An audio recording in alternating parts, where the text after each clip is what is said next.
I've listened to Young the Giant's self-titled debut album for 5 years. And I listened to it once yesterday. Welcome to Spin It.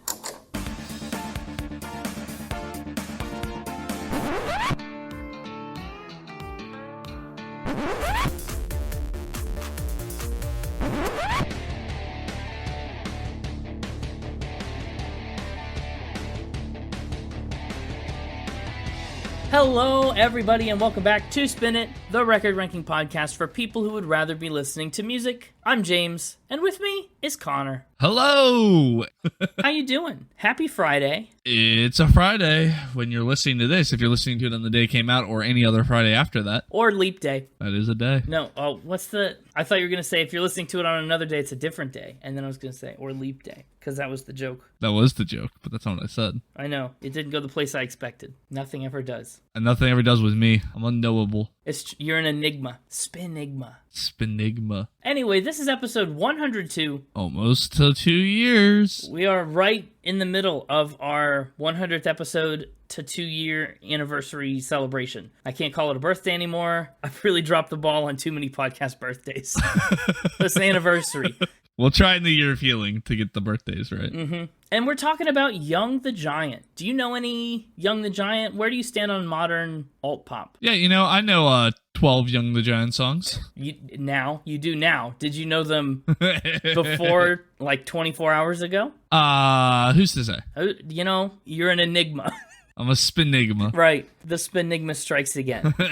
I've only listened to the Young the Giant's first 2 albums, to be perfectly candid at the top of this episode. I know they've put out a ton more than that we'll get into, but this was the first album I listened to. I enjoyed it. I went to their second album. It's great. I just haven't gotten around to listening to the rest of them yet. So maybe this episode will inspire me. Maybe it'll inspire you. Mm-hmm. Let's see. Let me start telling you about Young the Giant and see if you feel inspired. Hit me with it. Okay. First of all, interesting note, we've got back-to-back California bands in episodes 101 and 102. Young the Giant started out as a band called the Jakes in 2004. They're from Irvine, California. And like several other bands we've talked about, they met as high schoolers and early college students. They were just young adults when they got the band going, but they got connected and recorded an EP with Ian Kirkpatrick, who I'm positive we've talked about before because he's been a writer and or producer for the Backstreet Boys, Britney Spears, Dua Lipa, The Queen. The Queen! Yeah, that's Dua Lipa parentheses The Queen, not Dua Lipa, comma, The Queen. He didn't record any EPs for The Queen. That joke didn't land. Wow. It did. Just didn't make a big splash. So it landed on the land instead of in the water. Well, when your form is good when you're diving, it doesn't make a big splash. Wait, it landed on the land? Yeah. Well, that means it probably hurt itself. It landed like an airplane. Oh, okay. Gentle down the runway. I don't know if I'd call an airplane landing gentle, but sure. It's a weird episode. I'm just saying, you're the one that called an airplane landing gentle, not me. It is. When was the last time you... No. Totally. Listen, if we had to make a scale of gentle to not gentle, airplane landing would be it wouldn't be all the way on the not gentle side, but it'd be on that half of the scale. No way. Yes way. Especially that initial touchdown. Yeah. No, when you dock a boat, it actually hits the dock sometimes. I mean, if you're bad at it. Even if you're good at it, you got to get close enough to do all the ropes and stuff. If you're good, you won't hit the dock. I haven't ever hit the dock. How often do you drive boats? Often enough. How often do you land planes? Less often. But I've been on planes that have landed. I sure hope so. I've been on planes that never came down. Anyway, that's all gonna end up on a blooper reel somewhere, sometime. Before too long, after they put out that first EP, the Jakes, at the time, were playing festivals like South by Southwest, and they had music featured in TV shows like MTV's The Real World Brooklyn. In 2009, they signed to Roadrunner Records, and that is what brought about their name change and solidified their lineup into what it is to this day, which is Samir Gadia on vocals, percussion, keyboard, and guitar. Lots of instruments. Jacob Tilley plays the guitar, the synth, and the mellotron, which is a fun addition.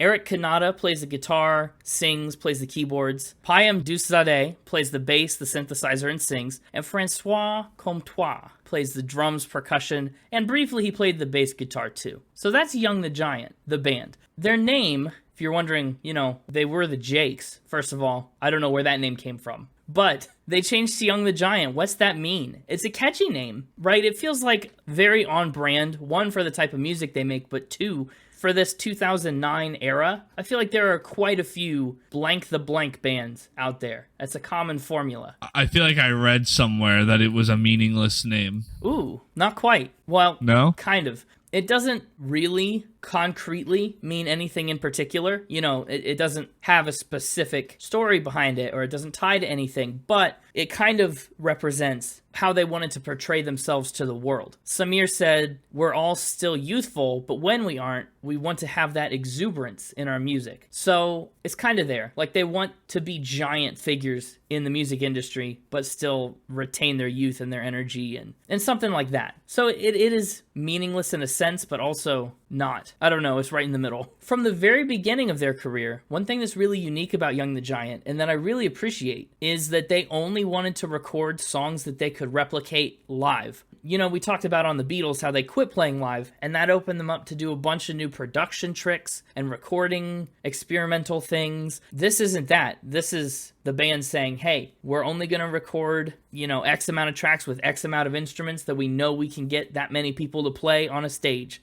Yeah, and so that gives this album and a lot of their songs a very distinct feel to them, especially on this record, which we'll get into in a little bit. But definitely you can tell there's some through threads for every song on this album, and they all do sound like tracks you could play live. For their self-titled album, the one we're talking about today, they worked with producer Joe Ciccarelli, who also previously worked on records for bands like The Shins, who we talked about in our 40s somewhere. And though the album's songs definitely deal in a lot of specifics, a lot of issues about mental health and growing up, and like there are a lot of like concrete issues in the songs, very specific things. Gadia says the collection is mostly tied together thematically by a feeling of isolation and almost surreal happiness with a lover. It's supposed to be kind of a summer vacation-y, beachy, fun album. Very, you know, like sunshine and happiness. That's kind of what they were going for with it. An Orange County sound is how they describe it. Did you get Orange County sounds from this? I got more Auburn County. Auburn County. Yeah, that's a different one. Yeah. I feel like I have a I think I have a better joke for that. Oh, okay, you can try again. Hold on, rewind. I don't know if it's better or not. Oh, well, we'll see if it lands like a boat or an airplane. Let's just throw it out there. I feel like it's worse now that I've thought about it. Oh, now you're self-conscious. Oh, just... Yeah. You thought about it too much. Should we fast forward past this part then? Well, it's just gonna be I was gonna like name another fruit, like another citrus instead of orange. Oh, instead of a color. Yeah. Well, you don't have many other options for citrus. I mean, you got like lemon, lime, grapefruit. Yeah, name another one. Isn't a grapefruit a citrus? Yeah, that's what I'm saying, but that's all of them. Name another one. Oh, what about, I don't know, what's a kumquat? Is that a citrus? I don't know. What's a kumquat anyways? I don't think I've ever had one. It looks like a lemon shaped like a mango. Oh, I got it. Here we go. Oh, okay, the joke. Yeah. I got finger limes county vibes, actually. Finger limes. That's a very specific citrus. Yeah. It's one of the most unusual of the green citrus fruits in the citrus fruit category. Again, of the green citrus fruits, like all that's coming to mind are limes. So it's got an unusual feature. It's got juicy vesicles. What? Okay. Wait, what is this saying? Another unusual feature of finger limes is that its juice vesicles are not tear-shaped like regular limes, but look like small pearls. Oh, that is funky. This is why they are also called caviar limes. That's a way better name. I gotta be honest, this one, if you're coming down like a plane, I could see why you'd think that's rough. They're a popular gourmet food with red, pink, and blue-green varieties being popular. Have you seen these? No. They're funky. Okay, you got Finger Lime County sound vibes. Yeah. All right, that was a good insertion of the joke. Thank you. What I was going to say, and I'm going to say now, is that now that I hear them describe the album that way, I get it a little bit. I can kind of sense it. But over the course of like 5 or 6 years of listening to this album, I really only got like a touch of that in 1 or 2 places. And it's not super pervasive. It's not a strong flavor. It reminds me of like people make all those jokes about LaCroix, how it tastes like if you drank normal sparkling water and someone shouted a flavor from the other room. It's like that. Yeah. Like I'm listening to this album and from the other room someone yells, "This song's about the beach." And I'm like, okay, I can taste it a little bit. Oh, man. Yeah? I should have went with Buddha's hand. What? for my citrus. Yeah, Buddha's hand. Yeah, this is what it looks like. We're not rewinding again. Please? It's a way cooler one. Ew. No, I don't like that one. It's a unique looking. So I guess the moral of the story is that the umbrella of citrus fruits is a lot larger than I'd previously been led to believe. Well, it gets a lot weirder once you get out of the staples. There's a reason that the rest of them are not staples. No one's ever had Buddha's hand aid. Oh, I'm making that. Key Buddha's hand pie. No, it just doesn't exist. I love that. But you could absolutely do a key finger lime pie. Yeah, you could, but then people would just think it's normal key lime pie That's where you just stick your finger in. Yeah, see? Yeah. Wow, that was a lot for that bullet point. Sorry, I tried to derail us a couple times there. That's fine.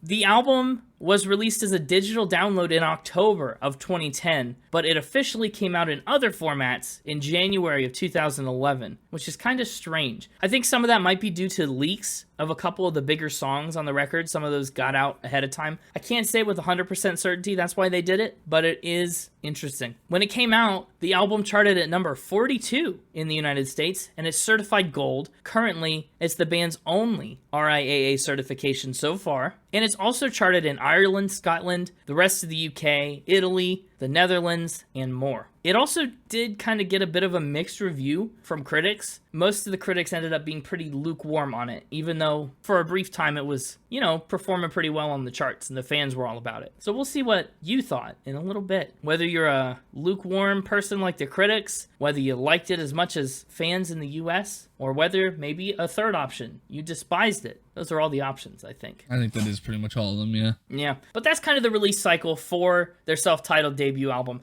After that record, they started playing more festivals. They toured with bands like Neon Trees, New Politics, Incubus, and more. Their music started to get more film and TV placements. Their music videos gained a lot more traction, and their fan base continued to grow. Their second album, the other one I'm familiar with, Mind Over Matter, came out in 2014. And this is another situation where I had a tough time picking between these two albums. And it's another situation like on Kendrick Lamar where I gave you characteristics of the album and I made you pick which one we did. This is one where I gave you the rankings of each album and made you pick which one we did. Oh, I remember doing that. I told you there's one album that ranked in a higher place and one album that ranked in a lower place, and we picked one of them. We picked one of them. It remains to be seen. But their second album, Mind Over Matter, was the other album in contention. What if they ranked at the exact same place? What if they were tied with each other? That'd be wild. There are albums that have come close. I have very few, absolute ties. Almost everything gets resolved either just by the score or in a tiebreaker. But some of them are really, really tied in my mind. And that just leads to sometimes a split-second decision, which I don't love. But you gotta do what you gotta do. Anyway, 2014, Mind Over Matter, their second album, it came out after they switched over to Fueled by Ramen, a label that we've absolutely talked about before because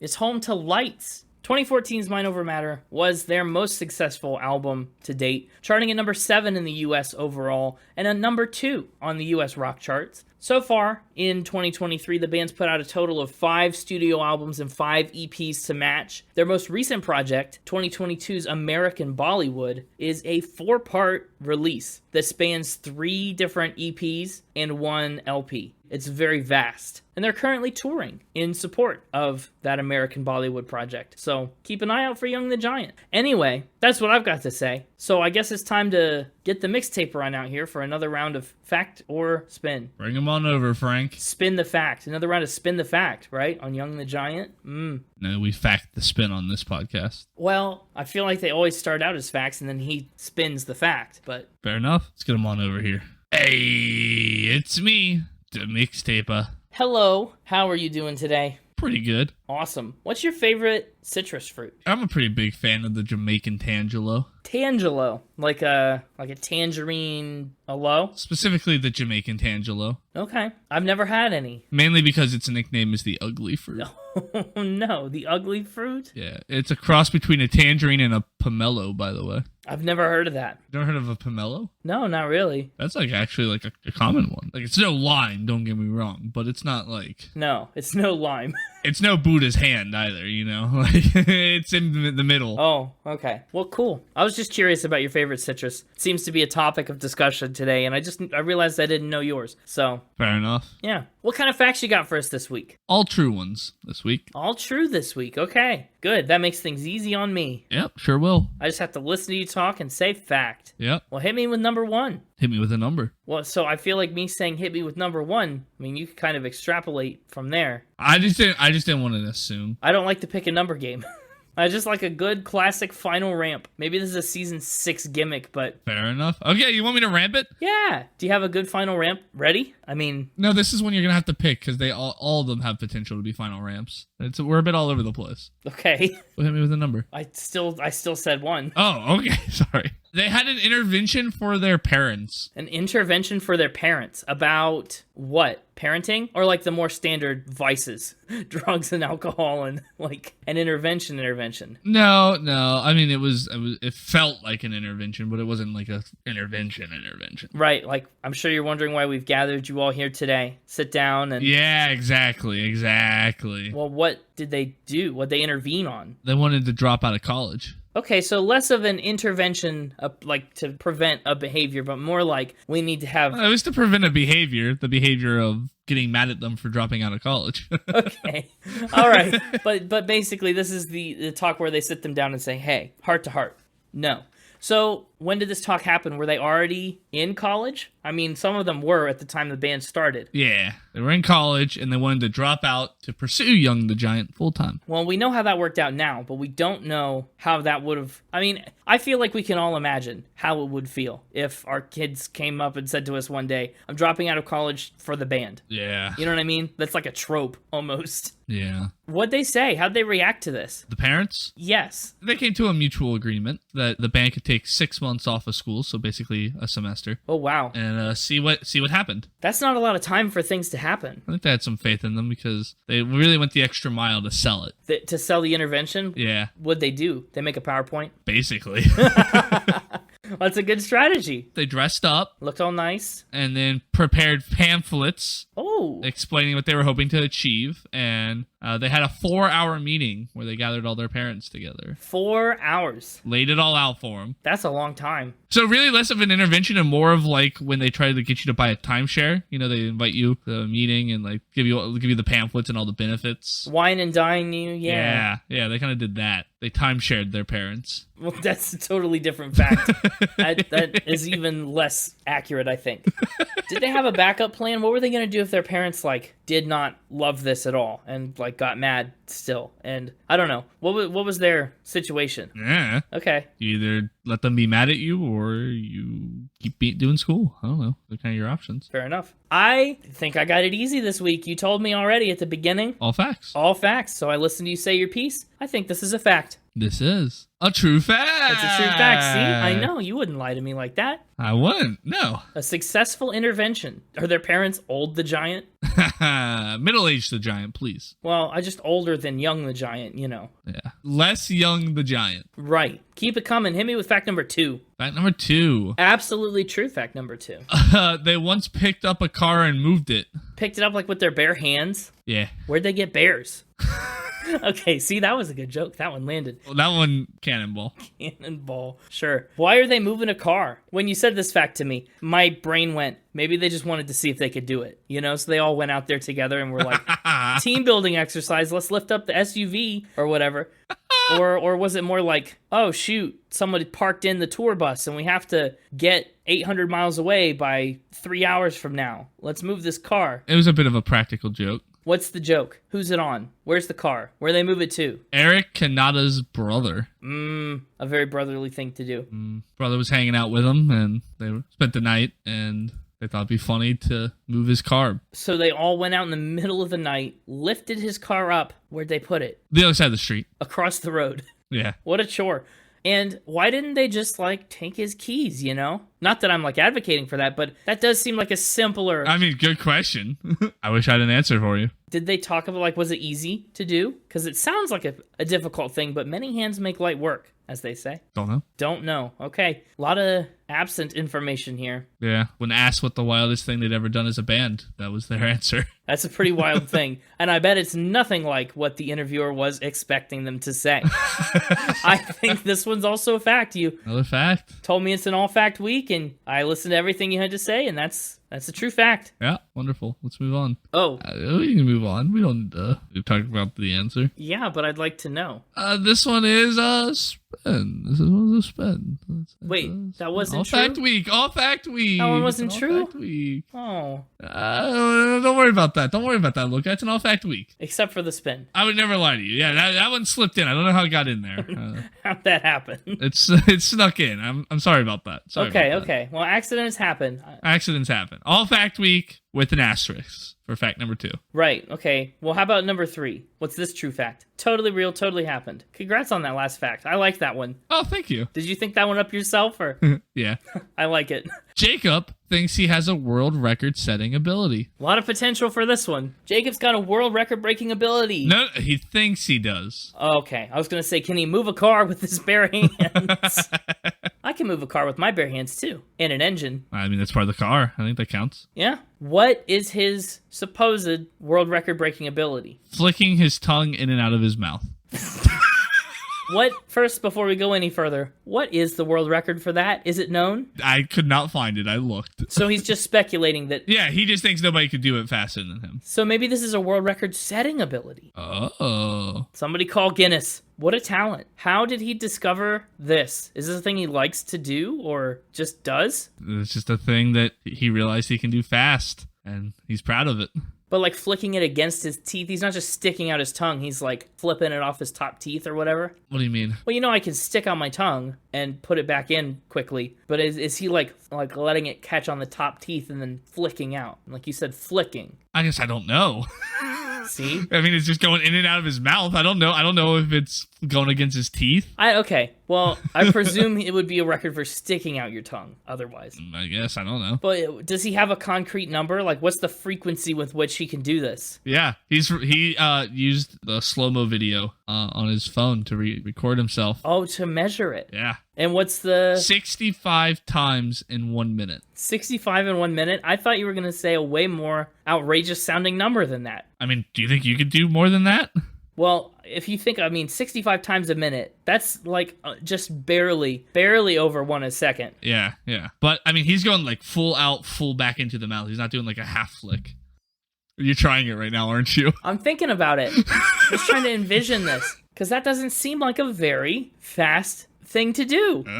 You listening to the podcast right now, wherever you are, try it. Flick your tongue out and see if you think you could do that faster than 65 times a minute, because I do. And if you can do it, send us a video of you doing it, please. Yeah, please, show us. You prove Jacob wrong. We'll shatter his confidence. I was going to say shatter his record, but nobody actually has it. Does he have anything, like plans to do anything with this information? Is he going to set a record? Is he going to is it a party trick that he just chose to be cool at parties? And it's just something I think he brags about. I think he just brags about it. This one also feels like a spin to me. On an all-fact week, it's a bold prediction, but I think the number was just too low to qualify as a world record-breaking speed. Really? It feels like maybe fast. Maybe he could do it fast. I think you overestimate it or underestimate it. I don't know. One of the estimates. You're estimating it in the wrong direction, whichever one it is. I just think it's fast, not world record-breaking. I mean, I agree with you, but he thinks it's world record-breaking. Yeah. But you're locking in spin. Yep, I'm sticking with that. This is a spin. How'd that get in there? Wait, that was supposed to be a fact. Wow. How'd that get in there? That was. That snuck in there. You gotta tell me the story behind this one. What's this? Wait till the end. Wait till the end? Oh. Let's just get through it all first. Okay, well, I'm gonna put a pin in that. What's that final ramp? They have a special ritual. Not our first special ritual, whatever it is. Yeah. Do they all flick their tongues? That'd be pretty funny. It would. But no, they dance. They dance. What kind of dance? Like the cha-cha slide? The can-can? They ballroom dance? They call it clubbing. Yeah?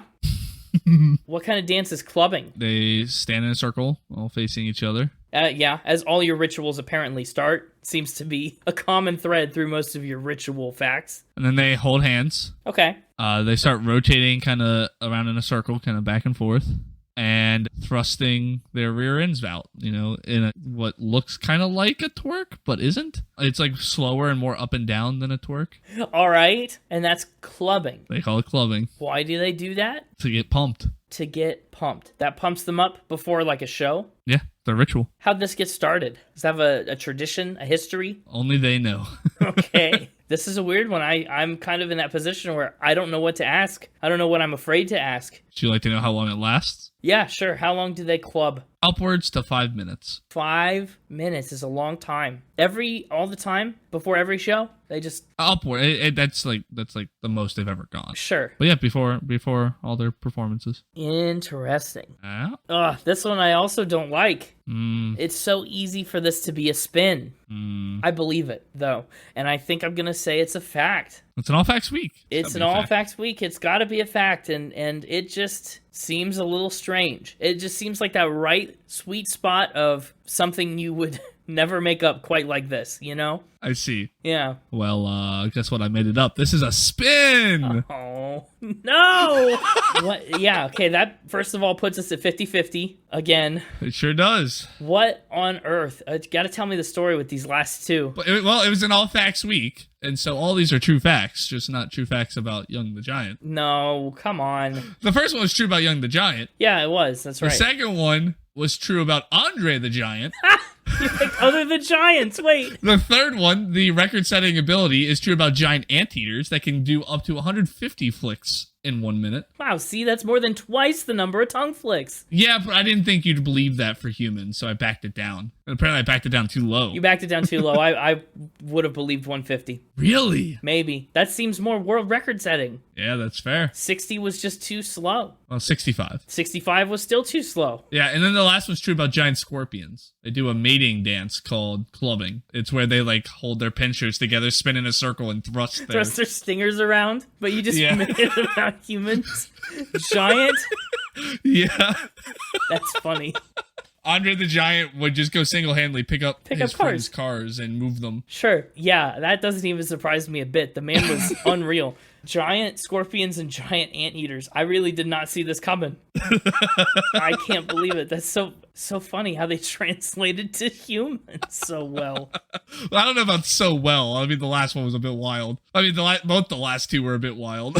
Well, the last one's the one I believed. Yeah, that's fair. Apparently, you would have believed the other one at 150. I should have left it there. I was like, there's no way he'll believe 150. Because I said that I literally did try it. I was like, how many could I do? And full in, full out, I got nowhere near 150. You gotta be really careful not to do a half in. It's really easy to do a half in and then that ruins it. And so I was getting about 1 a second, so I went a little over 60 for the world record. It's so weird. Wow, what a weird world record. Yeah. Oh, this is cool though. I looked up world record tongue flick and I didn't get any records like that. But there was a guy who spun a DVD on his tongue for 17 minutes. That's wild. Oh, and see here, look. Here. I found a comparable record. John Russell completed 56 tongue flicks in 10 seconds. In what? No. Yes, in 10 seconds. That's not full in, full out. There's no way that's full in, full out. I'm not here to debate the rules of tongue flicks. I'm just saying. I was in my head picturing a giant anteater, right? Where the tongue comes fully out to get the ants and goes back in. I could probably do a lot if I did just a quick little bloop, bloop, bloop, bloop, bloop. Because I can go pretty fast if I just got to get it out a little and then bring it back in. Yeah. So, I believe the number, but there's no way it's what I described. I don't know. That's pretty full out. Whoa. That's what I'm saying. You know what? Give it to that guy. See? That guy has dethroned Jacob. That's it. Congratulations. In my head, I had more of a picture of something like this. And so 65 was not going to cut it. Wow. I should have left it at 150. That'll teach me. Because sometimes I go with numbers and you're like, oh, there's no way that's a real number. I was afraid. You were. That was a tongue-flicking good round of factor spin. Very giant in scope. I love it. All right. Well, I guess it's time for me to meow on out of here. So it is. Thanks for another week of spin the fact. I can't say it right now. Factor spin. Spin the fact, spin the fact. Let's go, Frank. Yeah. Welcome back, Connor. You ready to talk about the album art? No. Oh. but I am now. Okay, good. The album cover features, looks like it's made out of paper, you know? A mountain range with some circles behind it, maybe like a sun and a moon kind of thing going on. Yeah. But a lot of the paper kind of looks like it's like stamps, you know, or currency, postage stamps and poems and letters and... Does it? Yeah, especially down at the bottom. Up top, you know, it just looks like patterns and things, but that little stripe at the bottom... Okay, yeah. Well, up top, I got like a mountain range, or like an origami mountain range. Right, that's what I'm saying. But And then I guess the bottom is stampy. Okay. yeah. It's like part, or like just the origami paper, like not folded up. I don't know. I got kind of origami vibes from this. Yeah, I definitely think that's kind of what it's meant to evoke sometimes. But also, I gotta say, I mean, couple this image with the thought that they're trying to make a beach vibes album, and that really doesn't compute much for me. I don't think... What, you don't think about origami when you're going to the beach? Well, no. No, I don't think about origami mountains and the beach generally in the same situations. It's cool though, and honestly, I kind of think it does pair well with the music. It's just, I don't know if they describe the music in the most accurate way that it comes across. I don't know. We'll get into it. We'll talk about it. But that's the album art. I don't know, on a scale of 3 to 8, what would you give it? Ooh, 3 to 8? What's my unit? 3 to 8 origami mountains. 1, 2, 3, 4, 5, 6, 7, 8, 9, 10. 10 No, but that's... origami mountains out of 8. Wow, you like it so much, it's off the scale. On a scale of 3 to 8, I like it a 10. Okay. I can't tell if that's your genuine level of like or if you just counted the origami mountains. Absolutely not. I just kind of counted the mountains. I'm copacetic about this one. Okay. Interesting. Is that your word of the week? Yeah, that's a word I always hear and never have an excuse to use. I'm trying to use it more. I'm trying to make a conscious effort to use the word copacetic more. And now you've done it. What's it mean? Yeah, it means everything is good. It's all good. Copacetic. Okay, cool. Yeah, these mountains, they're all good. They're copacetic. They're copacetic. That's right. Let's talk about these dozen tracks on the main album. Up first is Apartment. I live in one of those. I live in one of those too. Whoa! Not the song, though. I don't live in the song. I live in the song. And actually, the very first line in the song is about leaving the apartment. Oh. Yeah. It's a great start. It is a really strong start to this album. I think, I don't know, not to spoil it all too much up front, I do think this album is a tad front-loaded, or at least I enjoy the first handful of tracks a lot. Apartment included. As a single, this one peaked at number 26 on the Billboard Alternative Songs chart, so it's a pretty popular pick. Yeah. I just like the way it sounds. You know, it starts off with that guitar, and it's like so inviting. And it has a good vocal rhythm, that ba-da that he does after the pause. It's like pause, ba-da. Yes, it's true. It's good. It's good rhythm. Yeah, I like his vocal. It's always very clear. And they do a lot of interesting melody things here. I mean, you can hear, even in this song too, he uses his voice like an instrument at the end of that verses with the ho-ohs and the all-rights. And Yeah. they just get into a lot of really interesting All right. melodic vocal runs. Yeah. And I like the way that they jump around with their melodies a lot. Like, you can hear it on the chorus. It starts high and gets really low. I Hit the Sidewalk is kind of at the peak, and then he walks it all the way down. This is how it starts to, like, the lower end of his range. It's pretty cool. Yeah. Apartment is one of the first songs the band created, and they made it, shocker, while they were living together in a beach house. So I think they tried to make a beachy album. I think they were feeling beachy when they made it. I don't know how well it translates, but in the beach house, they said it represents a lot of hope and a lot of optimism. They said, we made the sacrifice to take time off. I guess they had that intervention with their parents and everything, but they said we were ready to see it all the way through to wherever it took us. This song was about leaving our apartment for the beach. It was a very strong connection with us to memories of where we were living. So in that sense, this kind of becomes a song about identity. Beach.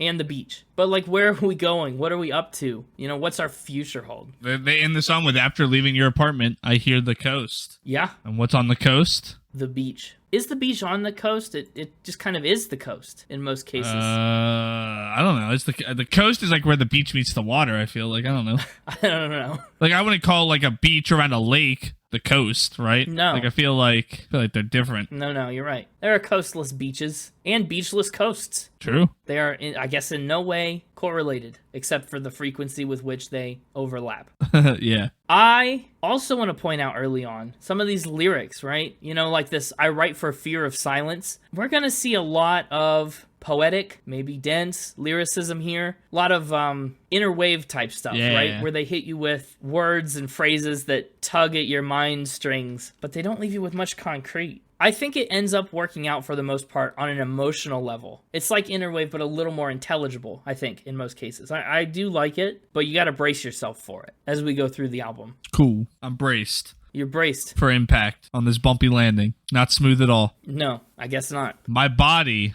is braced for impact. Oh, gosh. I don't know how much of this rough landing and stuff is still going to make the episode. The bracing thing. Man, nothing I'm saying is making the episode at this point. Every time I speak, you go, that's not in the episode. No, most of it is, though. I think you... This is just a you episode. You'll be surprised.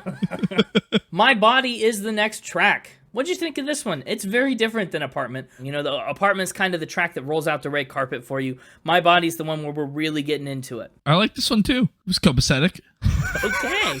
All right. Copacetic. This was Young the Giant's first track to crack the Billboard Hot 100 as a single. Made it up to number 65. Weirdly, not until September, more than half a year after it came out. But by mid-2017, it was certified platinum, so it had pretty sustained success. It's a fun song to me. It's more high energy than Apartment, and I think it's a lot more indicative not only of what Young the Giant is capable of, but I think it's really a good example of what they strive for in their music. This feels like their DNA distilled into one song. They've got the little sing-songy verses with the anthemic chorus. It's a nice contrast that I don't think ever really feels boring on this song. And another part of that DNA, again, is lyrics, kind of thrown at the wall to see what works and what sticks. And this one, you know, it's a song about persistence and resilience, about not quitting because you want more. And there's some interesting lyrics in here. Oh, this one wasn't as copacetic as Apartment, but it was still pretty copacetic.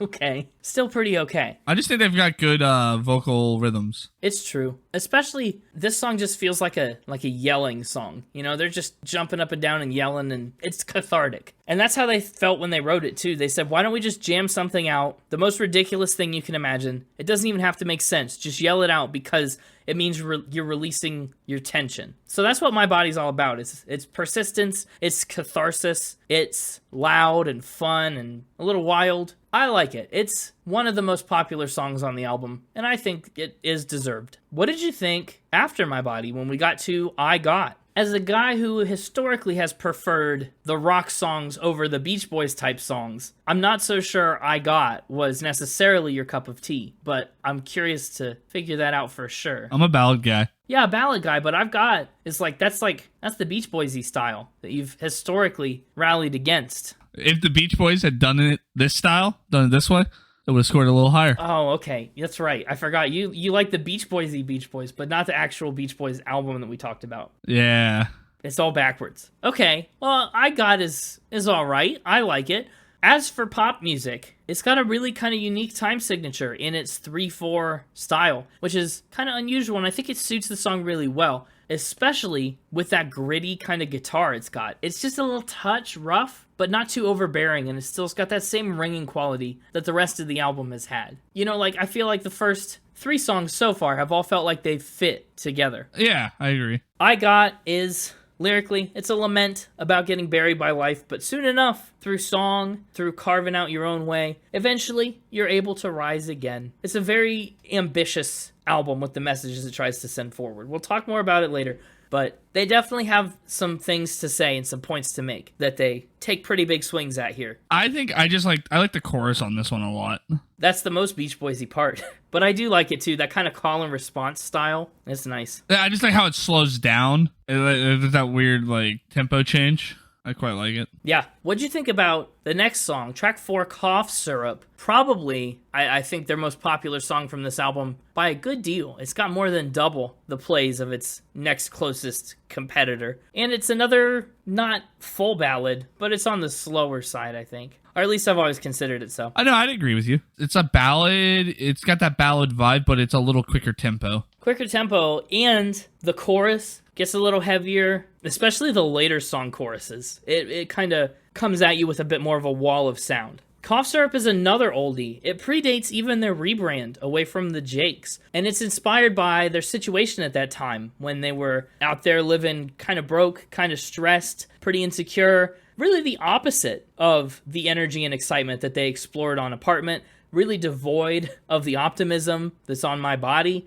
It's kind of a thematic pivot for the album in a lot of ways. And that's what makes this one unique. Yeah. I like the lyrics in this one too. About finding a way to see the straight and running away to some fortune that I should have found by now, which leads to you running to the things that they say could restore life the way it should be, and waiting for this cough syrup to come down. Yeah, I like the line, I'm waiting for this cough syrup to come down. That's one of the strongest metaphors on this entire album. Yeah. Even though it doesn't have any, like their name, no concrete meaning, but clearly it's meant to evoke that emotion of, like, taking away the problems, get rid of what's ailing me, cure the symptoms, and let's move on from there. But start here, It's a really wistful song. This longing and regret and resignation. It's tough. And some of those lyrics, I think, like you said, they do a great job of reflecting that. About running away to a fortune that I should have found by now, but haven't. Or having to run because a dark world aches for a splash of the sun. That's great. That's some really great lyricism. Yeah. Yeah, it's another one of the band's songs, too, that charted on the Hot 100 at number 95 and did end up certified platinum as well. Very nice. Very nice indeed. Moving right along, we got track 5, God Made Man. We're kind of all in the same boat. That's the message of this song. Everybody comes from the same place. We're all living on the same earth. We've all got the same troubles. Living on the edge. That's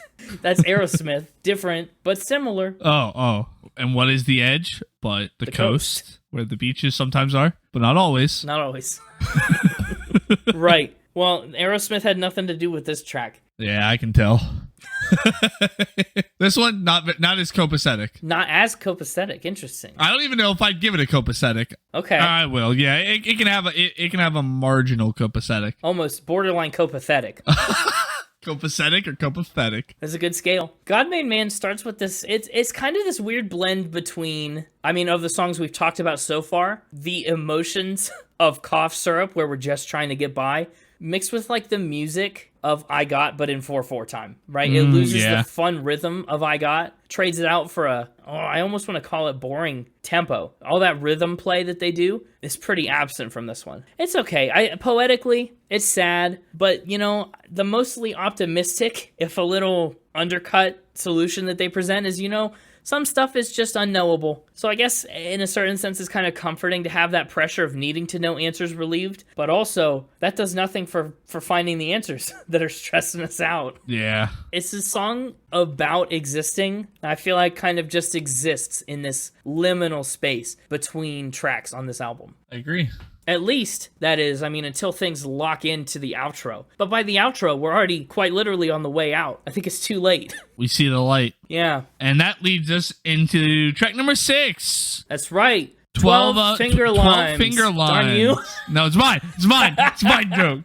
I can't believe. No, 12 finger limes. I'll let you have it. 12, not 12 finger limes, just 12 fingers. Oh. But I will say 12 finger limes might make a little more sense because, 12, that's too many fingers. Where do you want a lime? On the beach. Lime in the coconut. 12 Fingers is kind of a return to musical form for this album. It is. It brings back a lot of those vocal tricks, like on Apartment. The yee-ohs, a lot more vocal runs and melody, and the guitar sounds a lot cleaner and nicer, and there's a lot more shape, a lot more structure to this song than God Made Man, I think. He talks about all these things that we remember from the olden days. It's a song about memory, right? Weird little things, like the sound of a creaky doorknob. Kind of like people say you can tell who's coming up and down a staircase by like the sound their feet makes, or like which step squeaks on your way up the stairs from when you were trying to sneak around when you were younger. I don't know. He talks about remembering all those little quirks, right? And he talks about walking back all these sounds, following your heartbeats all the way back into memory. And it's interesting.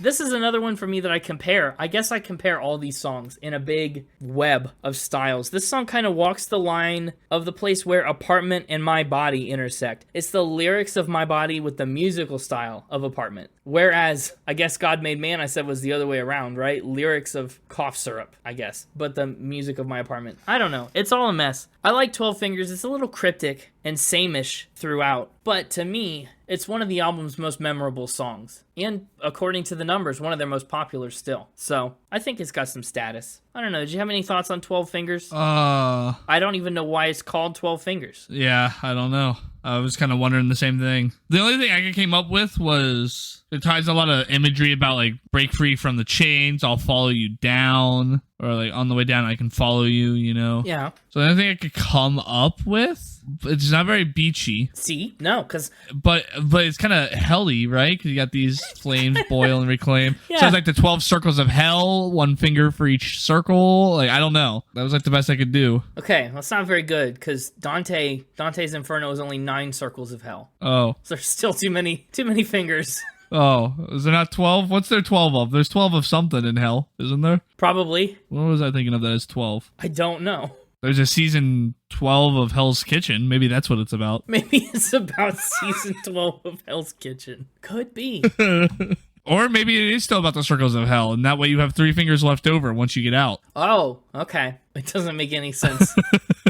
I think we're going to have to just chalk up that we don't know what that title is and roll with it. Even more popular than 12 Fingers, though, is the next track, Strings. I definitely like Strings a little more than 12 Fingers. They're kind of on the same footing for me, but Strings definitely has a little bit more of an edge. It's also one of the songs that got leaked before the album came out. Is it? Yes, it is. Shame. It is a shame, right? I know. Feels bad. I never want to see another person have to deal with leaky strings. I don't know what this is about to be. Yeah, no, that'd be bad. It's just not something you ever wish on even your worst enemy. Leaky strings? Yeah. I guess not. Is Young the Giant your worst enemy? No. Good. Some days it's you.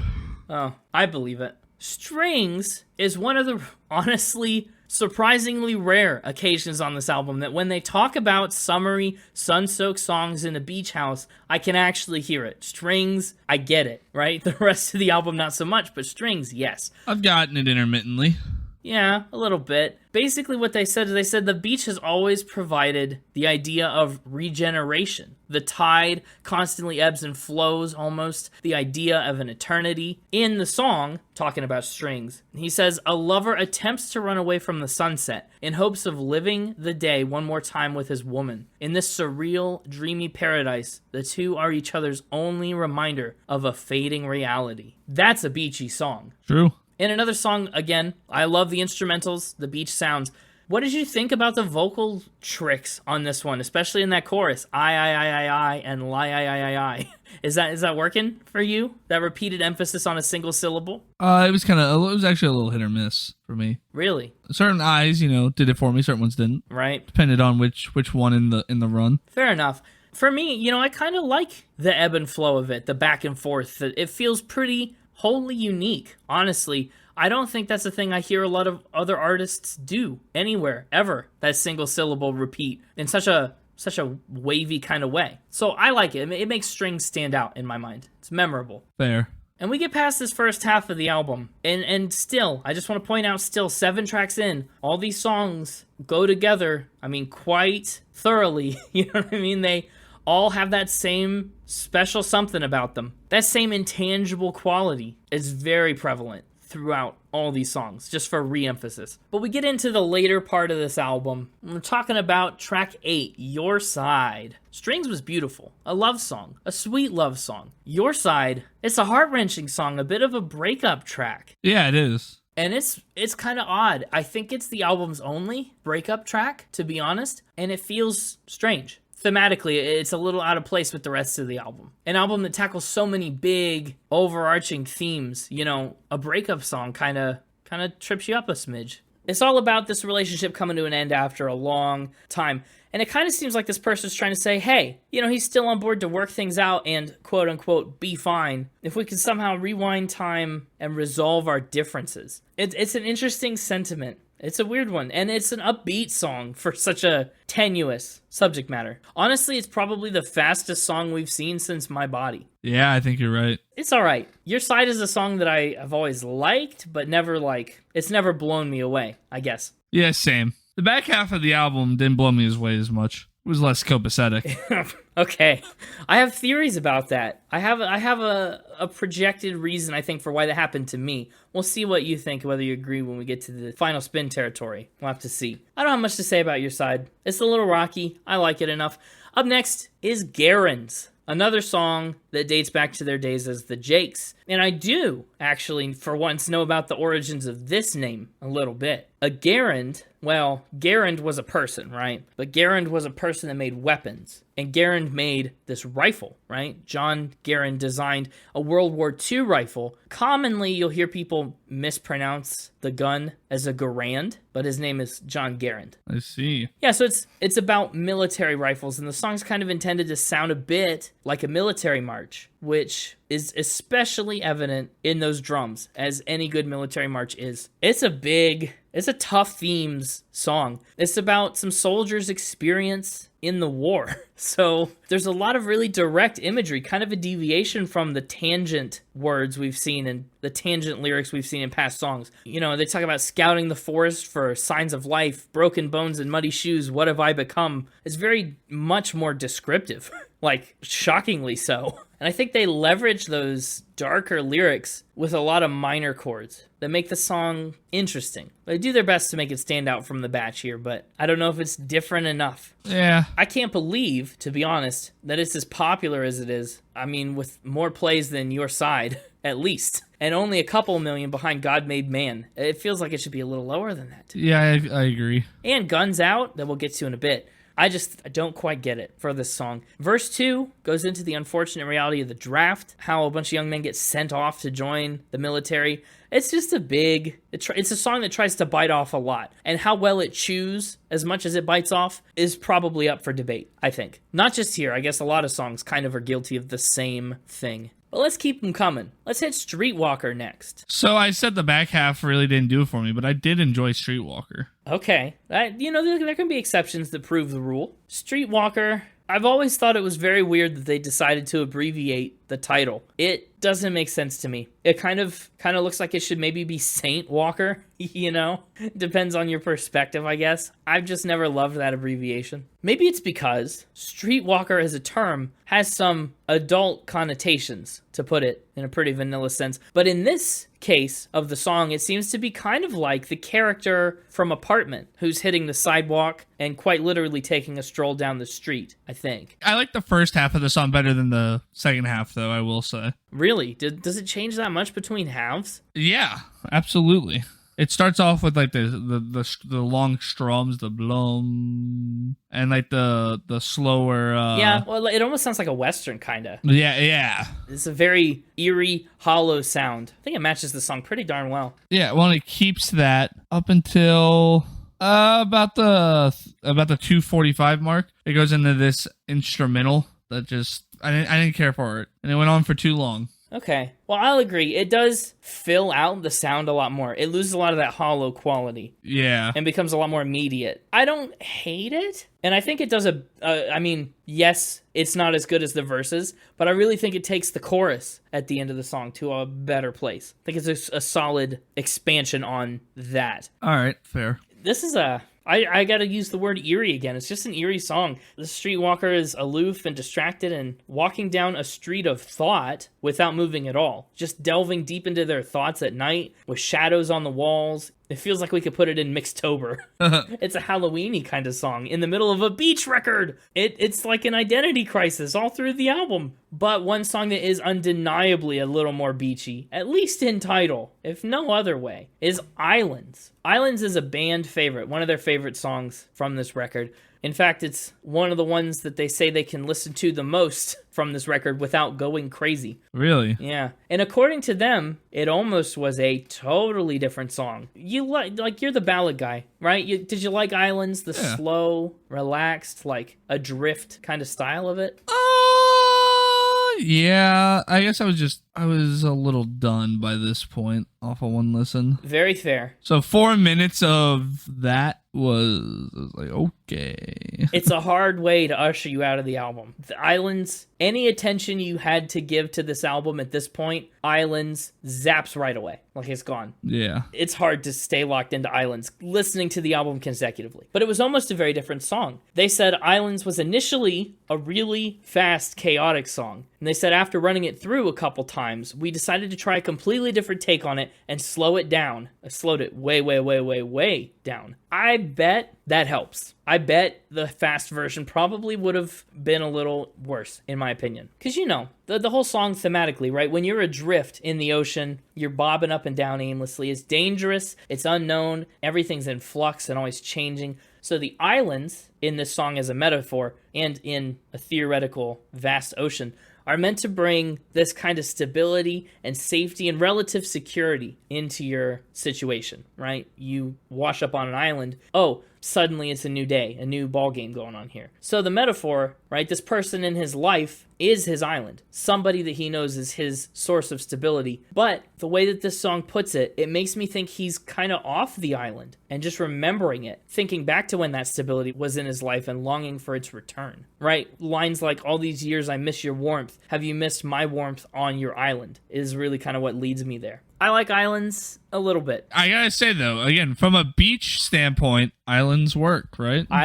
Islands work. It's true. And I think for what the song thematically sets out to do, metaphorically, hits the nail on the head. I get like misty islands. Right, like Bahamas, like tropical jungle. Yeah, it's like there's a bunch of fog. You can't really see between the islands too well. You're just kind of like sailing through. You got this eerie sound. Yeah, I think that's fair. And maybe was what they were going for. Well, so if islands took away the last little bit of your attention, like it did for me and still kind of does for me most times, I sure hope Guns Out brought a little bit of it back to finish the album kind of strong. Meh, okay, I can't fault you for that. I like Guns Out. Personally, it's almost on the footing of some of those beginning tracks. It's got some cool guitar parts, which... I disagree, and so do the people. They must, if you agree with them. It is on the lower end of Spotify plays. People have spoken. So have I. Right. Well, Guns Out is a song of restlessness. The speaker's trying to stir up trouble, do something, anything, to break up the boredom and the monotony of life. He says, get out your guns, it's time to start a fight. They're talking about taking a drive in my car. Just tell me where we're going, somewhere where the stars meet the sky. Maybe you can drive my car. Okay, all right, I get it. You know the Beatles. I've apologized. Beep, beep, beep, beep. Yeah. Different song altogether. Also, this song kind of calls to mind some imagery about like a drive-in movie. He says, all these people with small dreams are looking up at the big screen. After he talks about driving my car to where the stars meet the sky, it kind of reminds me of, drive-in movie theaters, like the TikTok movie theater from last week. Yeah, that's what I was about to say. It's like, oh, maybe he's at the TikTok. Yeah, I've never been to a drive-in movie. Really? Never. Whoa, how did this not come up last week? I don't know. I guess I realized I just didn't bring it up. Wow. We'll have to fix that. I've only ever walked into a movie theater. Walk-in movies. That's all I've done. They're more fun and novel as a kid. It still seems like a great idea. I can just have my own car, my own space, chill out, watch a movie. Yeah. And you get 2 movies. Most drive-in movie theaters are double features. You get 2 movies for it. Well, if I get 2 movies, I want 2 parking spaces. Deal. Great. I don't think you have the authority to grant that, but awesome. That didn't stop me from doing it anyways. True. Let's get into Final Spin. Let's do it. Let's do it. I have a lot of thoughts about this album. I wrote them down, jotted them down quick to sum it up. I don't. I'm thoughtless. Fair enough. As for me, you can tell me if you agree with any of what I'm about to say. I like the record. I think it's a pretty solid debut album, but like I mentioned a couple times, lyrically and thematically, it tends to bite off a little more than it can chew. It's really ambitious, right? Which I think makes its scope really grand, but I think it tends to be a little opaque and under-delivers lyrically. It tried to go coast to coast. It got lost somewhere. Got lost in the lakes. Yeah. In the lakes. It saw a body of water and went, oh, the beach. We've made it to the beach. And it was not. Not coast to coast. It was a grand ambitions undercooked. And not to mention, there's this inescapable sameness between all these tracks, no matter what they do to change the tempo or the intensity or the time signature. See, but I feel like a lot of the times you think that's a good thing. I mean, the fact that they were able to change the tempo, the time signature, all this stuff, but yet still make it feel the same. Like that, I feel like that's a positive note, not a negative one. I know. I thought this through thoroughly, and I know that's usually a good thing. But in this time, in this instance, right, there's not enough tonal variation. And while that does help it be consistent, I think at times it gets boring or tiring to listen to, which I think is probably why I regard the first 6 or 7 tracks of this album more highly than the rest, because by the time I get get to the back half, I feel just a little burnt out and turned off to everything because it's just been, again, very tonally samey. And I think a little bit of that is a consequence of them trying to make this music they're going to play live. I disagree. You disagree? Okay, go on. I just want to know why you disagree. I know I was going to have to go on. You told me to tell you if I agree or disagree. Okay. And I didn't realize I was going to then have to elaborate. I just wanted a little more of your opinion on why. I think I already gave it to you. I disagree with your notion that the sameness was a negative and not a positive. They can be too similar. I want your album to sound cohesive and similar, but yet I feel like a lot of times when I complain about something sounding too similar, it's because they didn't do anything to mix it up. It was literally like the exact same formula, right? Well, that's true. Like this one, they were mixing things up, but it still sounded like a cohesive sound throughout the entire album. It definitely does have a style. So to me, I viewed that as a positive. Even if I didn't think the latter half was as strong as the first half, I did agree with that. Yeah, it just doesn't excite me much past those first 5-6 tracks. All the hype happens early, and they burn through it quick. And then we're left with, again, very heavy themes, very expansive lyrics with not a lot to back you up into them. I don't know. There's a disconnect somewhere in there. As for my concrete scores, music, I'm giving a 76. Lyrics land well sometimes. The inner wave effect, right? Where they can plant images in your brain and give you emotional sources for everything is pretty interesting. I think a lot of times it doesn't quite hit. 73 on the lyrics. Instruments and production, 76. This is the thing, Young the Giant, this is a debut album. They have lots of room to improve. And I can attest to the fact that their second album is pretty much superior in every category, score-wise and execution-wise. So don't let this be your one foray into Young the Giant. Anyway, Vibe, 75, which gives it an overall score of 75.9, puts it on the list at number 570. Oof. To answer your questions from earlier, audience, this was the lower scoring of the two. This was the lower scoring album. We don't do a lot of lower scoring albums. No, that's why I wanted to take this opportunity to get down there, you know? It's almost as low as Plastic Hearts. No, it's lower than that. Wow, that's a rarity. Hey, not as much as you think.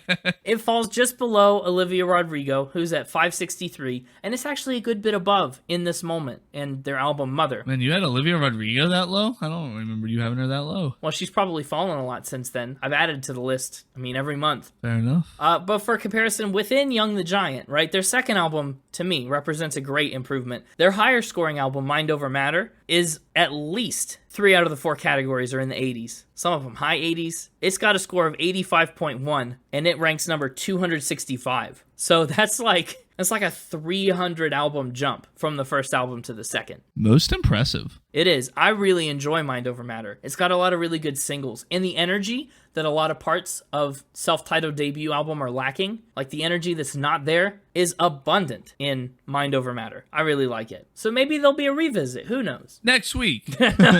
Nope. We got plans, but one of these days. One of these days. Hit me with your thoughts. Well, thoughts you've mostly hit me with. Hit me with whatever you've got left to hit me with. As for me, I feel like I hit you with a lot of my thoughts when you asked me to elaborate. That's what I'm saying. First half, better than the second half. Good vibe overall, good cohesiveness. I quite enjoyed it. I think I enjoyed it much more than you did. Really? Well, it doesn't surprise me, but it kind of surprises me. My top 3, of which I only get 3 still, I believe. That's right. You do, and I'm glad we remembered it at its proper place this time. Yeah. In album order, Apartment. Yep. I got. Oh, wow. And Cough Syrup. Skipping over my body. Yeah. Who knows what would have happened if I had a honorable mention? Who knows? My body knows what would have happened, but the fans don't, and you definitely don't. That's true. I'm surprised you didn't delve into anything from that back half. Nope. Even the ones that were closer to your speed or strings, you know? Yeah, no. Just didn't do as well. It wasn't as good as the front half. Okay. It was front loaded. Front loaded indeed. What's that score from you? Is the front half strong enough to save this one from the whatever dangers the back half might have wrought on it? Yeah, this one's gonna get 7 copacetics out of 10. 7 okays. Oh, good. This is a very copacetic score. Copacetic score for a copacetic album. It's true. 7, I will admit, feels a little high for me. I agree. I told you I liked it more than you. Yeah, apparently you did. That's the first score you've given that's not been an 8 or a 9 since Beyonce. It's been a minute. Yeah, well, you kept picking good stuff. Well, I try my best. And I think I'm going to put it right above the Carter 3. Above Lil Wayne. Interesting. Yeah. Still below the Red Hot Chili Peppers, though. That's a good place for it to be. And it is. It's that front half pulling some weight. I think it would have dropped down into a 6 without that front half, at least. At least, I was going to say, if not worse. But luckily... You take away one of my top 3s, and it could drop to a 6 just like that. Oh, it's tenuous. Yeah. Yeah. Well, what are you going to put on the playlist? It's either going to be apartment or cough syrup. Make your pick. I'm going to make you pick first. I'm going to go with apartment. Apartment. Okay. And I think I'm going to take a surprising pick. A pick that's surprising even myself. Is it strings? Well, it's not surprising to you, I guess. But I wasn't. No, it is not. But I wasn't planning on it. Something about when I queued up strings today and I was listening to it, I was like, this is good. This is how I remember the album. It's been a long time. It saddens me that cough syrup's not going to make it, but... It's sad, but you know what? These are the sacrifices we have to make. I think Apartment and Strings are both noble picks. I can get behind them. Yeah, I guess. It's just cough syrup's the most popular song from the album. It is. And it is. It's got a good, pop rock vibe to it. Yeah. I've just never liked it as much, frankly, as a good handful of the others. Man, that's crazy. I know. I think there are some things Cough Syrup does better than any other song on this album, but there are some things that it does worse than most songs on this album. I won't say every. Yeah, I'm going to stick with Apartment, but Cough Syrup's definitely going on a playlist and will be played a lot by me. Ooh, very passive way to say that. But it always makes me happy when we can break into your non-podcast related playlists a little bit. That's fun. Yeah. I'm expanding your musical horizons 1 week at a time. All right. Did we get everything we were supposed to do this week? Did we miss anything this time? Double check, run through all the boxes. We did your top 3s. We did playlist picks. I gave a score. You gave a score. We talked about the album. Did we play Factor Spin? We talked about the album art. We played 4 rounds of Factor Spin. It was an all facts week, except for those pesky 3 spins that snuck in there somehow. I don't know how they got in. The mixtapers got to get some quality control. Yeah, I know. We talked about the album and its origins. We talked about Young the Giant and their history. We even opened with some bad jokes. We learned a lot about citrus. And we opened the episode up with the catchphrases, and you listened once yesterday. I think that's everything. All right, well, there's one thing we haven't done yet. And that's tell everyone to go check us out online. Everywhere you listen to podcasts. You can also find us on Twitter at SpinItPod, on Instagram at SpinItPodOfficial, and on the web at www.spinitpod.com. Don't forget to check out that special Spin It 100 tab. Still happening for a couple more weeks yet. Hey, it's me's coming out soon. Go follow the Mixtaper on Twitter at _Mixtaper. That's right. He's got his mini blog coming soon. Let's get some words of wisdom from the spinigma that is the Mixtaper. Good grief. That's right, you can. And you can check us out next week for another album, episode 103. It's going to be a doozy. I'm excited. If you like arena rock... Penultimate episode of year 2. That's right. We're getting to the end of year 2. Exciting. You won't want to miss it. Penultimate episode of the year of vengeance. Got a lot of vengeance to pack in the 2 final episodes. Yeah, you do. We'll see how that shakes out next week. And until the time comes, have a great weekend. Keep spinning. Have you ever heard of a yuzu? A yuzu? Yeah. Is this another citrus or like a personal kazoo? I think it's both now, but 5 seconds ago it was just a citrus. What kind of citrus is a yuzu? Looking at a picture of it, you'd think it would be a small yellow grapefruit, but unlike grapefruits, yuzu fruits have bumpy skin and are more of a yellow color than orange. The fleshy citrus segments of yuzu are rarely used as food, so what's the point of it? In Japanese and Korean cuisine, the juice and rind are mostly used to make beverages or desserts, as they are aromatic. Well, who knew? It's honestly just like a round version of the Buddha's hand. Buddha's fist. Yuzu, a personal kazoo or the Buddha's fist? That's karma. I'm hitting stop.